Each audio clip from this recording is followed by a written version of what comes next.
پیش آتے ہیں، سفر کس نے کرایا، سفر کس نے کیا، اور سفر کہاں سے شروع ہوا، کہاں تک جا کے ختم ہوا، اور سفر دن میں ہوا یا رات میں ہوا، کتنی دیر میں ہوا، اور ہوا کیوں، یہ سارا سوال ہے۔ اللہ تعالیٰ جواب دیتا ہے سبحان، سبحان، 15 سپارے کا آغاز ہے، سبحان الذی اسریٰ، فرمایا سبحان، سفر کروایا ہے اس نے جو پاک ذات ہے۔ بے شک اب اس لفظ سبحان میں اتنی چاشنی ہے، اتنی مٹھاس ہے، اتنی لذت ہے کہ اگر کوئی نظر عمیق کے ساتھ اس کا مطالعہ کرے تو اس کا چہرہ کھل ہوتا ہے، ذہن میں سوال پیدا ہوتا ہے۔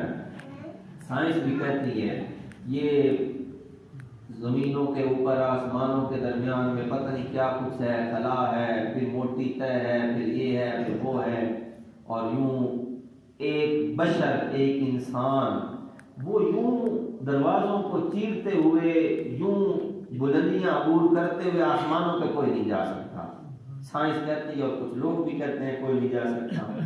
تو اللہ نے ایسے سارے سوالوں کے جواب لفظ سبحان میں دے دی۔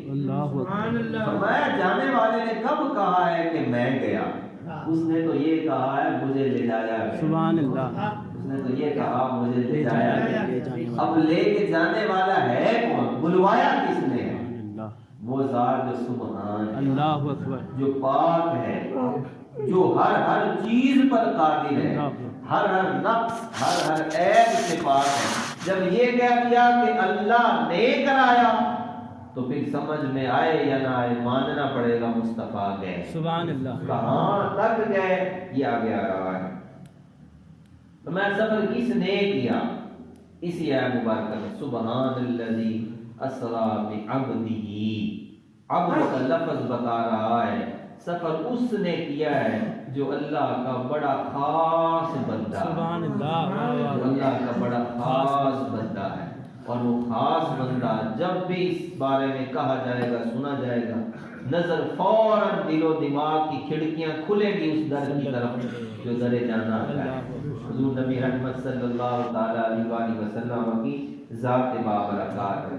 سفر کہاں سے کیا، فرمایا من المسجد الحرام، مسجد حرام سے سفر کی ابتدا ہوئی، صحن حرم سے۔ حضور نبی رحمت صلی اللہ تعالیٰ علیہ وآلہ وسلم آپ فرماتے ہیں کہ میں حضرت ام ہانی کے گھر، جو حضور علیہ السلام کی چچا زاد بہن ہے، حضرت علی المرتضیٰ رضی اللہ تعالیٰ عنہ کی بہن ہے آپ کے گھر میں نبی رحمت علیہ السلام آرام فرما رہے تھے کہ حضرت جبرائیل رضی علیہ السلام کو اللہ تعالیٰ نے بھیجا کہ جاؤ محبوب کو جگاؤ اور انہیں میری خدمت میں لے آؤ۔ اب ذہن میں ایک سوال پیدا ہوتا ہے کہ نبی رحمت صلی اللہ تعالیٰ علیہ وآلہ وسلم تو راتوں کو سونے والے نہیں تھے، وہ تو راتوں کو جاگنے والے تھے، لمبے لمبے قیام کرنے والے، اتنی دیر عبادت کرنے والے کہ محبوب کو خود رب کہتا ہے یا ایھا المزمل قم اللیل الا قلیلا، سونیا ساری رات قیام نہ کیا کر، تیرے پاؤں میں برم آ جائیں گے، تو کچھ دیر قیام کیا کر اور کچھ دیر سو گیا کر۔ ہر ایک سے تقاضا ہے عبادت کرو، محبوب سے تقاضا ہے سو جا۔ اللہ اکبر، یہ عجب انداز ہے رب کا نبی رحمت علیہ السلام کے ساتھ محبت کا۔ جو سوال ابھرتا ہے کہ ساری رات نبی رحمت علیہ السلام جاگنے والے، اور جب ملن کی رات آئے حضور سو جائیں، حضور سو جائیں، عقل میں بات نہیں آتی، تو پھر اس کا جواب شاہ یوں دیتے ہیں کہ آج نبی رحمت علیہ السلام سوئے نہیں، آج سلائے گئے، آج حکم دیا گیا محبوب آرام فرمائے۔ کیوں؟ وہ پہلے ساری رات لمبے قیام کیے، نمازیں پڑھی، میری یاد میں آنسو بہائے، قرآن مجید کی تلاوتیں کی، تو محبوب دنیا یہ پکار اٹھی کہ محبوب کو رب سے کتنی محبت ہے، آج سوتا ہوا جگا کر اپنے بارگاہ میں بلوا کر اپنا جلوہ دکھا کر یہ بتلاؤں گا کہ قیامت تک آنے والے مومنین پکار اٹھے رب کو محبوب سے کتنی محبت ہے۔ صرف محبوب کو ہی رب سے پیار نہیں ہے، بلکہ تب بھی اپنے حبیب کا مشتاق ہے، بے شک اپنے حبیب سے محبت کرنے والا ہے۔ تو یہ کہا من المسجد الحرام، مسجد حرام سے اس سیر کی ابتدا ہوتی ہے۔ اور سفر کہاں تک کیا؟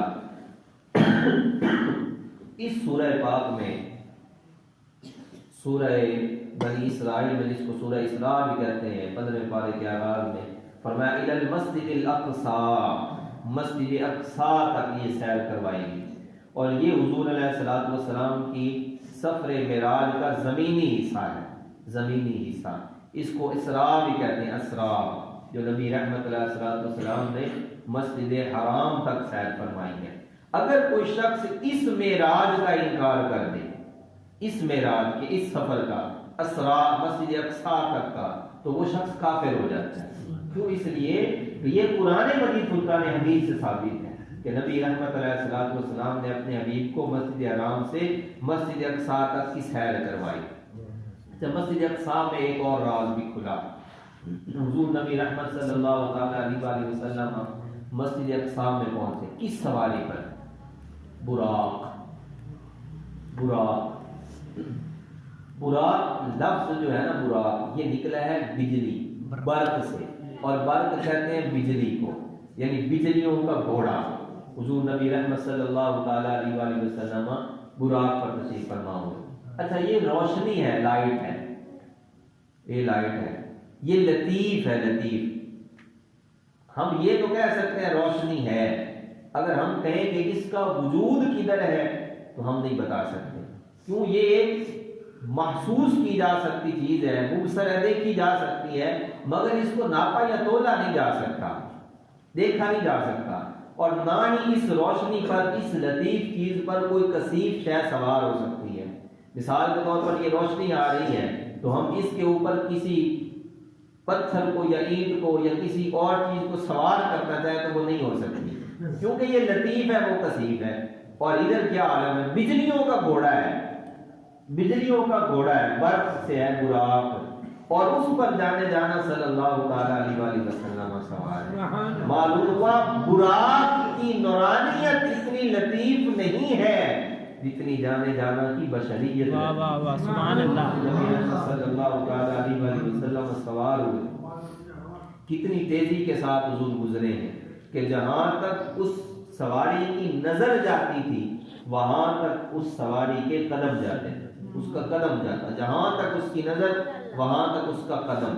اتنی تیزی کے ساتھ نبی رحمت صلی اللہ تعالی علیہ وسلم گزرے، مسجد اقصی تک پہنچے، اور حضور فرماتے ہیں کہ میں گزرا حضرت موسیٰ علیہ السلام کی قبر سے، تو میں جب وہاں سے گزرا تو میں نے انہیں اپنی قبر میں کھڑے ہوتے صلات پڑھتے دیکھا۔ لفظ صلات ہے وہاں پر۔ اب اس کا معنی، صلات کا معنی نماز کر لے تو بھی ٹھیک ہے، اور صلات کا معنی درود کر لے تو بھی ٹھیک ہے۔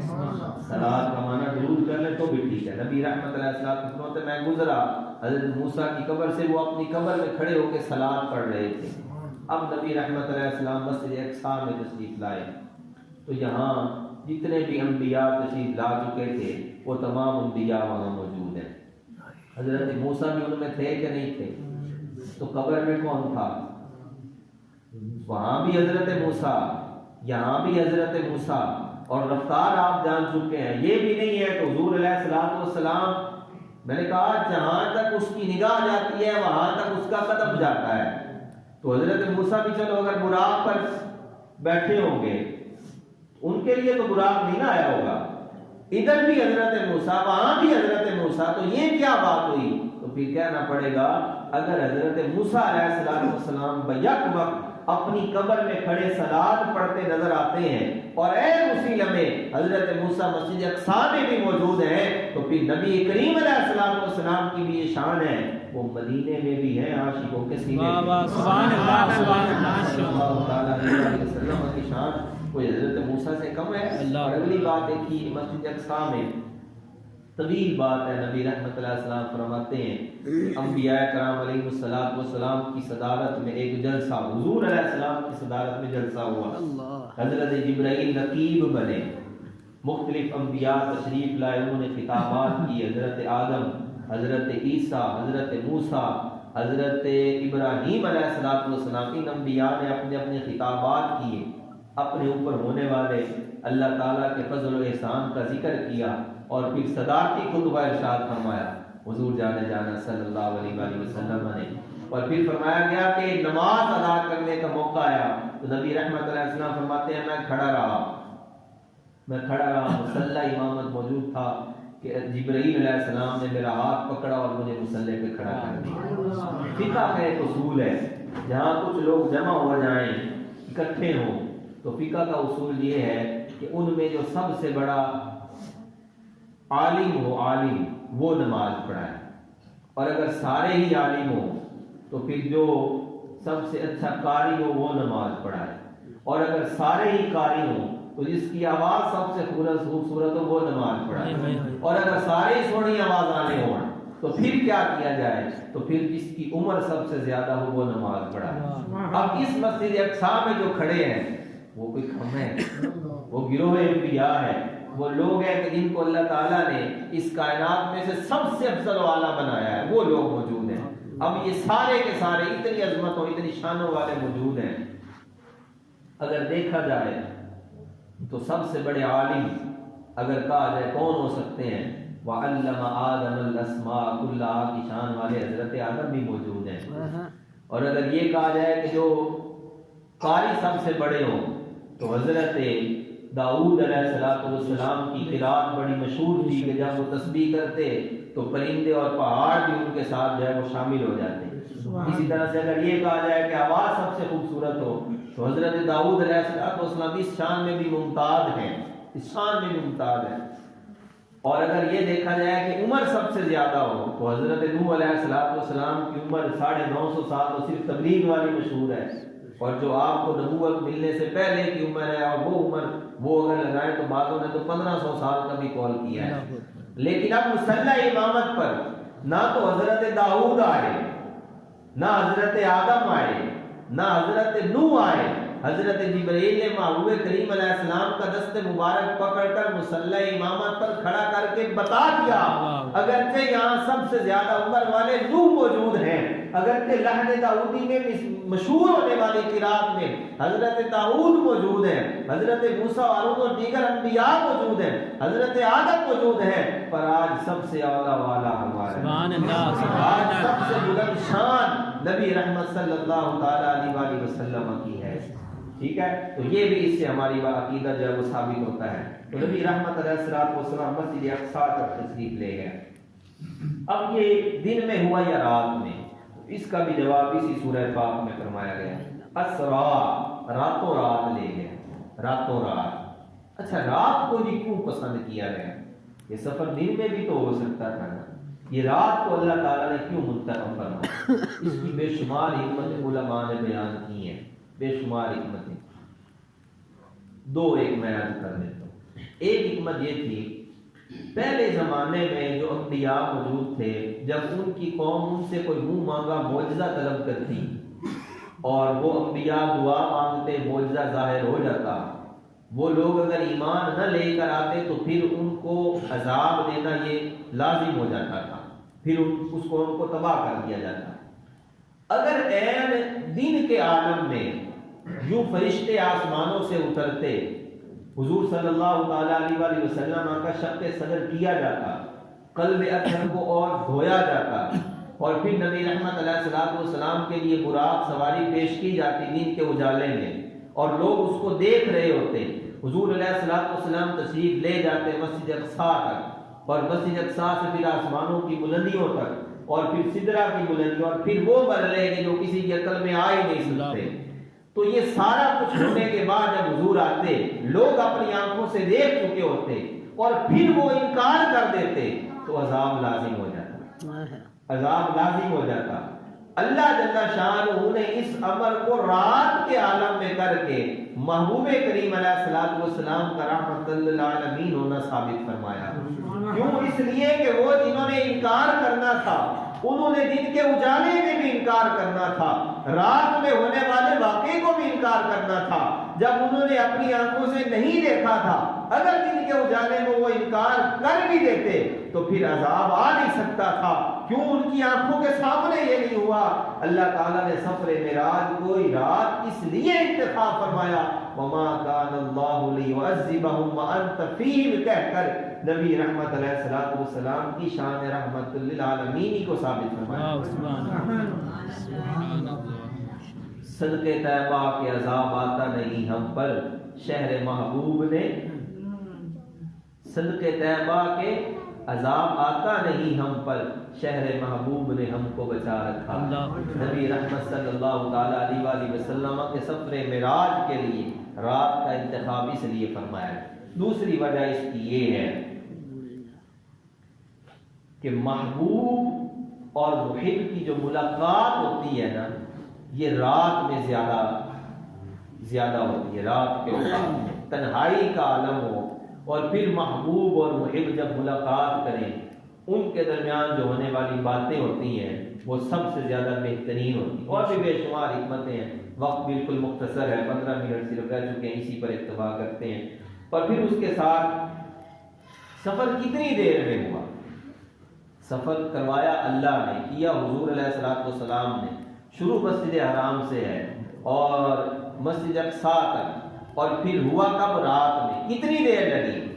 لیلن، رات کا تھوڑا سا حصہ، رات کا تھوڑا سا حصہ. یہاں تک کہ نبی رحمت صلی اللہ تعالی علیہ وسلم فرماتے ہیں کہ میں اس پانی سے وضو کر کے گیا تھا، وہ پانی ویسے ہی چل رہا.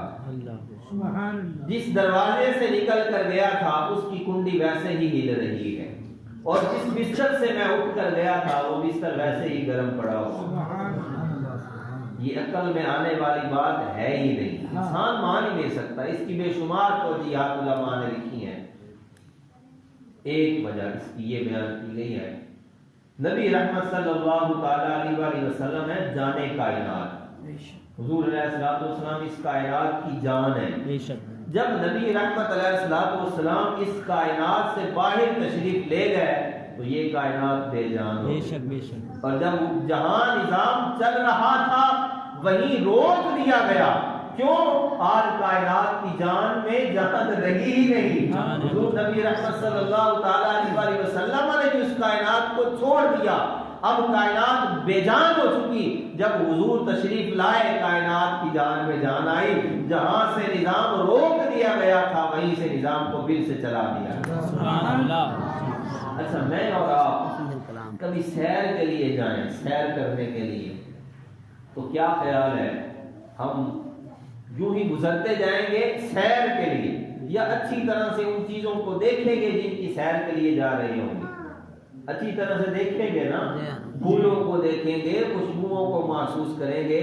وہاں حسین حسین، ہم چلے اور کہیں نہیں جاتے، مدینہ منورہ چلے جاتے ہیں. اللہ تعالیٰ ہم سب کو لے جائے. کیا خیال ہے مدینہ منورہ جائیں گے تو یوں ہی آ جائیں گے؟ نہیں، ہر چیز کو تسلی کے ساتھ دیکھیں گے کہ وہ شہر محبوب ہے. آج نبی رحمت صلی اللہ تعالی علیہ وسلم رب کے جلوے دیکھنے کے لیے تشریف لے جا رہے ہیں. رب کے جلوے تو کیا خیال ہے یوں ہی گزر گئے ہوں گے؟ نہیں، اچھی طرح سے دیکھا پالا ہوگا. حضور علیہ الصلوۃ والسلام سیر کے لیے جائیں تو رات کا تھوڑا سا حصہ بیتتا ہے. جب نبی رحمت علیہ السلام امتی کی فریاد کے لیے آئیں گے تو کتنی جلدی. سبحان اللہ، سبحان اللہ. فریاد امتی جو کرے حال زار میں، ممکن نہیں کہ شاہ کو خبر نہ ہو. اسی لیے تو ہم کہتے ہیں یا رسول اللہ یا حبیب اللہ اسمع اننی فی بحر غم مغرق خذ یدی سہل لنا. کیوں نبی رحمت علیہ السلام سیر کے لیے جائیں تو لمحوں میں واپس آ جائیں، اور جب امتی کی فریاد کے لیے آئیں گے تو نبی رحمت صلی اللہ علیہ وسلم کتنی جلدی تشریف لائیں گے. اور یہ سفر کروایا کیوں؟ کروایا رب نے، کیا مصطفیٰ نے. یہ سفر کروایا کیوں؟ اس کا جواب بھی اسی آیت مبارکہ میں دیا، لِنُرِيَهُ مِنْ آیَاتِنَا، تاکہ ہم انہیں اپنی نشانیاں دکھائیں. اللہ اکبر. نشانیاں دکھائیں. ہر نبی جو اس کائنات میں تشریف لایا ہے اس نے اپنی امت کو آ کر بتایا اللہ ایک ہے، جنت موجود ہے، دوزخ موجود ہے، فرشتوں کا وجود ہے، مرنے کے بعد اٹھایا جائے گا، ہر نبی نے آ کر بتایا۔ لیکن کوئی بھی نبی اپنی امت کو یہ نہیں تھا بتا سکتا کہ میں نے دیکھا ہے یہ چیزیں موجود ہیں، میں نے دیکھا ہے یہ چیزیں موجود ہیں۔ ہر نبی سے اگر کوئی سوال کیا جائے کہ اے موسیٰ علیہ السلام رب ایک ہے، کیا آپ نے دیکھا ہے؟ تو وہ تو کہے کہ میں نے تو کہا تھا ربی ارینی، پر اس نے جلوہ دکھایا ہی نہیں۔ اس نے کہہ دیا لن ترانی، اے موسیٰ تو مجھے نہیں دیکھ سکتا، تو مجھے نہیں دیکھ سکتا، میں نے نہیں دیکھا۔ حضرت آدم سے پوچھ لیں، وہ بھی یہی کہیں گے سنا ہے دیکھا نہیں ہے۔ حضرت نوح بھی یہی کہیں گے سنا ہے دیکھا نہیں ہے۔ بتایا کس نے ہے؟ جبرائیل نے، وہی وہ لے کر آتے رہے، وہ سارے معاملات بتاتے رہے ہیں۔ تو ضرورت اس بات کی تھی کہ کوئی ایسا بھی ہو کہ جس کی گواہی دیکھی ہوئی ہو، جو کہے لا الہ الا اللہ رب ایک ہے، اور اگر اس سے کوئی پوچھے کہ کیا دیکھا ہے تو وہ کہے ہاں میں نے دیکھا ہے اللہ ایک ہے۔ تو اگر وہ کہے کہ جنت موجود ہے، اس سے کوئی پوچھے تو نے دیکھا ہے تو وہ کہے ہاں میں نے اپنی آنکھوں سے دیکھا ہے جنت موجود ہے۔ دوزخ کے بارے میں کہے دوزخ موجود ہے، اگر کوئی اس سے پوچھے تو نے دیکھا ہے تو وہ کہے ہاں میں نے دیکھا ہے۔ ضرورت اس بات کی تھی کوئی ایسا ہو، اور وہ اور کون ہو سکتا تھا؟ رب کا محبوب حضور جان دو عالم صلی اللہ تعالی علیہ وسلم کی ذات بابرکات اس منصب پر فائز تھی، اسی لیے حضور علیہ الصلوۃ والسلام کو بلوا کر، سوتے ہوئے جگوا کر، اپنے دربار میں بلا کر ساری کائنات کا مشاہدہ کروانے کے بعد اللہ جل مجد الکریم نے اپنا جلوہ بھی حبیب کے سامنے رکھ دیا اور فرمایا حبیب ہر ایک کی گواہی سنی ہوئی ہے، آج دیکھ لے لا الہ الا اللہ، میرے علاوہ معبود کوئی نہیں، جنت بھی موجود ہے، دوزخ بھی موجود ہے، تاکہ ہر ایک کی گواہی پہلے سنی ہوئی تھی، آج تو ایسا ہے محبوب کہ تیری گواہی دیکھی ہوئی، سبحان اللہ سبحان اللہ، تیری گواہی دیکھی ہوئی ہے، تو نے آج میرے جلووں کو دیکھا ہے۔ اس لیے نبی رحمت صلی اللہ تعالی علیہ وسلم کو یوں سیر کروائی گئی، جلوے دکھائے گئے۔ اس کی ایک اور حکمت یہ بھی علماء نے ذکر کی ہے، نبی رحمت علیہ الصلوۃ والسلام کو عمر کے جس حصے میں معراج کروائی گئی وہ بڑا تکلیف دہ مرحلہ تھا۔ یہ ہجرت سے کچھ سال قبل، تقریباً 50 یا 51 سال کے درمیان نبی رحمت علیہ الصلوۃ والسلام کی عمر مبارک تھی اس وقت، 51 یا 52 سال جب یہ واقعہ معراج ہوا ہے۔ اس سے پہلے کیا کچھ ہوا حضور علیہ الصلوۃ والسلام کے ساتھ؟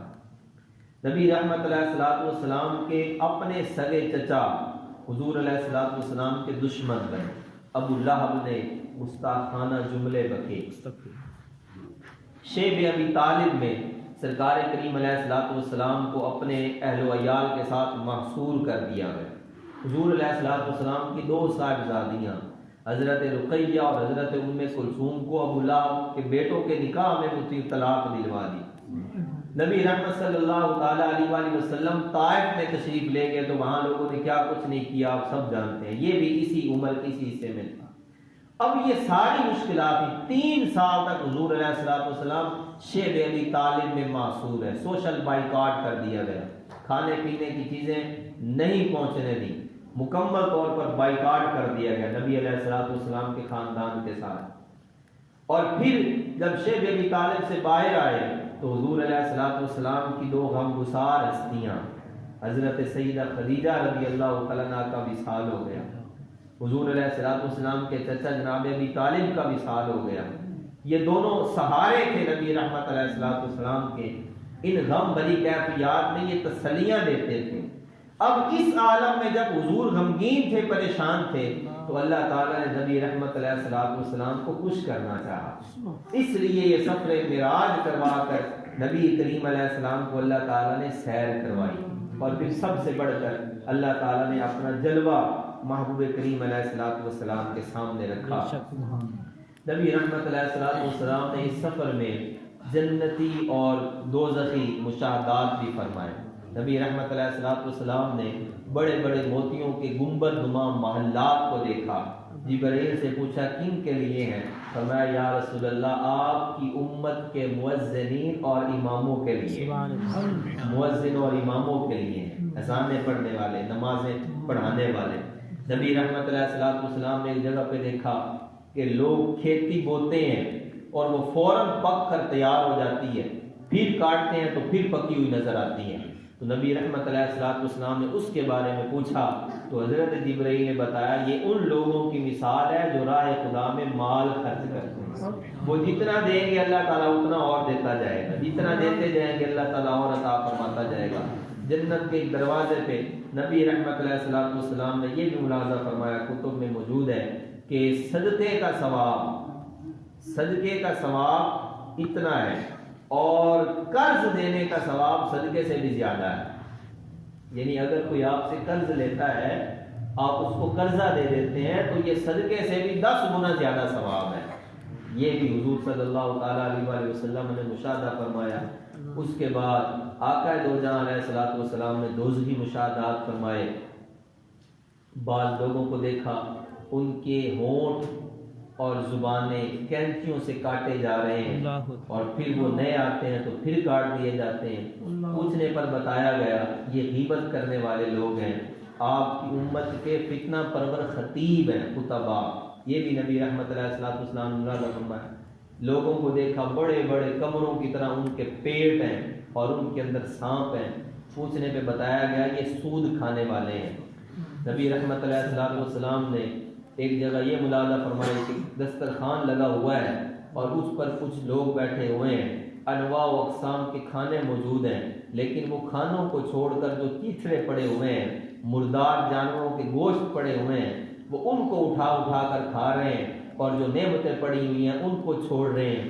پوچھنے پر بتایا گیا یہ آپ کی امت کے وہ مرد ہیں جو اپنے نکاح میں بیویوں کے ہوتے ہوئے غیر عورتوں کی طرف دیکھا کرتے ہیں۔ اللہ تعالیٰ ان بد اعمالیوں سے ہمیں محفوظ فرمائے، نیک اعمال اللہ کریم ہمیں کرنے کی توفیق عطا فرمائے۔ سب سے بڑھ کر اس سفر معراج میں اللہ تعالیٰ نے حضور جانے کا اعلان صلی اللہ تعالیٰ علیہ وسلم کو جو تحفہ عطا فرمایا وہ نمازوں کا ہے۔ 50 نمازیں عطا کی۔ حضرت موسیٰ علیہ السلام کے ساتھ ملاقات ہوئی تو انہوں نے کہا یا رسول اللہ کیا لے کے آ رہے ہیں؟ فرمایا 5 نمازیں 50 نمازیں فرض ہوئی ہیں۔ کہا مجھے بنی اسرائیل کا تجربہ ہے، 50 انہوں نے کوئی نہیں پڑھنی، آپ جا کر کم کروائیں گی۔ حضور علیہ السلام دوبارہ اللہ جل شانہ کی بارگاہ میں حاضر ہوئے۔ اچھا کچھ لوگ کہتے ہیں جبرائیل لے کر گیا، جبرائیل توڑ لے کے نہیں گئے، جبرائیل تو خود فیض و برکات لینے والے تھے۔ اب حضرت موسیٰ تک آئے اور پھر یہ 9 چکر اور لگے، 9 چکر آنے جانے میں، تو کیا پھر بھی جبرائیل لے کر گئے؟ نہیں، وہ راہیں ساری حضور کو معلوم تھی، وہ ساری راہیں حضور کو معلوم۔ نبی رحمت علیہ السلام 9 مرتبہ یوں آئے اور گئے، اور جب 9 مرتبہ آئے نا تو حضرت موسیٰ نے کہا یا رسول اللہ 5 نمازیں بھی بہت زیادہ ہیں، آپ 1 چکر اور لگا لیجئے۔ تو نبی رحمت علیہ السلام نے فرمایا اب مجھے اپنے رب کی بارگاہ میں جاتے ہوئے نہیں آتی ہے۔ کچھ لوگ کہتے ہیں 1 چکر اور لگ جاتا ہے، 2 چکر پانچ بھی کرتے علمان الحدیث اذان پڑھ لیتے ہیں۔ نبی رحمت صلی اللہ تعالی علیہ وآلہ وسلم حضرت موسیٰ علیہ السلام۔ اچھا ایک بات اور بھی یہاں سن لیں، حضرت موسیٰ علیہ السلام 6ٹھے آسمان پہ تھے، 7ویں آسمان پہ حضرت ابراہیم تھے۔ جب حضور علیہ السلام اوپر سے نیچے تشریف لا رہے ہیں تو راستے میں ابراہیم بھی تو تھے، انہوں نے کیوں نہیں پوچھا، کیوں نہیں روکا کہ نمازیں زیادہ ہیں ایک بار پھر چلے جائیں؟ حضرت موسیٰ علیہ السلام نے کیوں روکا؟ تو اس میں ایک رمز الشاب یہ ذکر کرتے ہیں، حضرت موسیٰ علیہ السلام نے طور پہاڑ پر اللہ جل شانہ سے یہ عرض کیا تھا ربی ارینی، مولا مجھے اپنا جلوہ دکھا۔ تو اللہ نے فرمایا لن ترانی، موسیٰ تو نہیں دیکھ سکتا، لیکن وہ خواہش موجود تھی۔